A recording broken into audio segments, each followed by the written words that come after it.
Hey, what's up? Pizza Living Nerd here.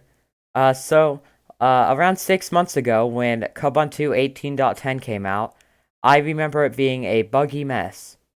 So, I'm giving it another spin, mainly because I have to, for YouTube views. Anyways, I've been running it for about 2 hours, and this is not a buggy mess like the last one. It is just standard Kubuntu. However, there have been so many bug fixes. So, yeah. Now, let's, if you guys have used KDE, it's just really the standard KDE distro, only it's Ubuntu based. So, there's not really anything special with this distro. Now, let's look at the distro rubric. It only has one DE, obviously, and that's KDE. It is resource heavy on this system, which is weird because I remember Arch with KDE being a lot less resource heavy. So I don't know. It could just be that I know I am recording, but earlier when I first booted my computer, it was at 900 megabytes, and I'm sorry, but the rubric says 800, so that's not going to be a pass. It does have desktop icons, so we're good on that. It obviously does come with a desktop. However, there aren't really any layout choices. It's just standard KDE. Now, it does auto-configure partitions, and it does auto-dual boot, and it is user configurable, and the installer is also easier to use. It does have a minimal install option. It does have a the installer doesn't let you choose software, however, so keep that in mind. It does have a nice big repository, and it is based on Ubuntu, and Canonical's really trying to push people towards snaps with Ubuntu and all. However, one thing I really like about Kubuntu is by default, it goes off of the main Dingo repos. However, and it uses snaps if the program you want isn't in your repository. So it uses snaps as a backup, and I think that is a really good approach to software centers, and I think normal Ubuntu should do that. So because of that feature, I'm only gonna dock 2.5 points instead of 5 points. So yeah. Now this is pretty up to date because it's a non-LTS release. However, if it was an LTS release, it would lose 5 points for having outdated packages because some 18.04 still has a lot of pretty outdated packages.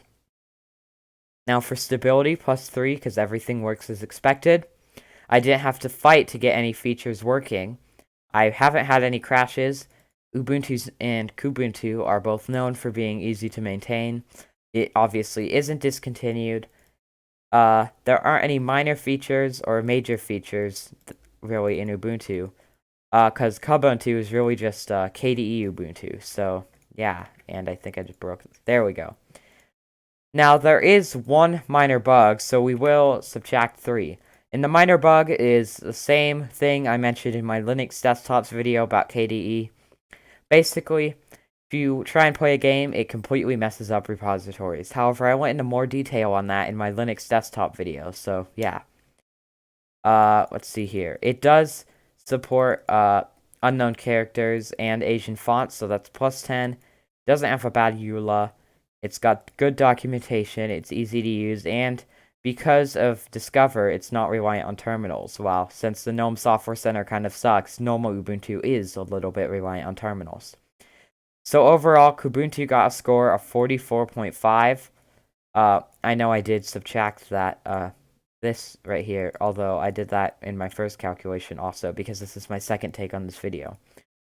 So yeah, now since this video is a little bit short, we're just going to look at some of the wallpapers.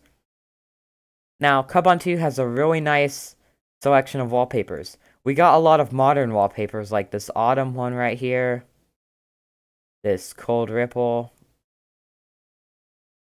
We got Dance of the Spirits.